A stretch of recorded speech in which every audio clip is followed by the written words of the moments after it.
Yeah, man. From Kabakan to the desert sand. One love, one cup. Barista Jones in the house.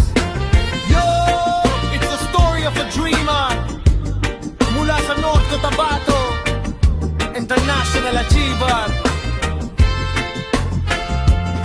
Si Mark Jomar, kilala sa tawag na Barista Joems. Dala ang pangarap sa ilalim ng mainit na kumpas ng dreams. Mula Kabakan, North Cotabato hanggang Saudi Arabia, gumuguhit sa kape, nagbibigay ng saya. Oh, Barista Joems, sige ituloy ang laban.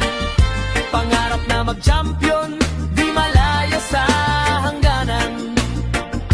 Nagsimula sa zero, walang alam sa liyabe, ni hindi marunong magtimpla o tumingin sa kape. Walang ideya sa grinding, lalo-lalo sa art. Pero may nag-aapoy na pangarap sa loob ng kanyang heart. Gusto niyang lumipad, sumabak sa ibang bansa. Kahit mahirap ang simula, kinuha ang tsansa.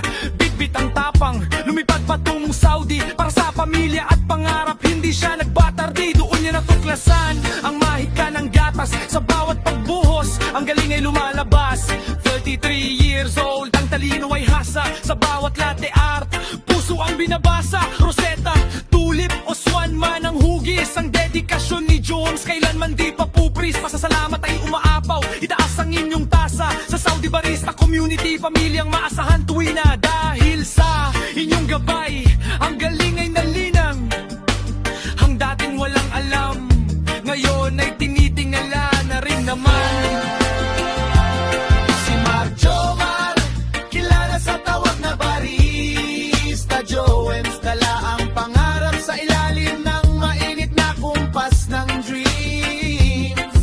Mula Kabakan, North Cotabato hanggang Saudi Arabia, bumubuhit sa kape, nagbibigay ng saya.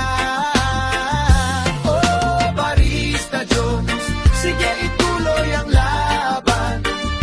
Pangarap na mag-champion, di malayo sa hangganan. Oh, ang pangarap, hindi lang basta mag-serve sa mesa. Ang pangarap, maging latte artist champion. Yan ang kumpirmasyon. Magkaroon ng sariling shop, sariling pangalan. Joems Coffee sa hinaharap, ating aabangan. Mula sa pagiging tagalinis, naging master ng extraction. Ang bawat tasang gawa, puno ng satisfaction. Huwag ihinto, Mark Jomar, ituloy ang pag-iikot. Ang tagumpay ay para sa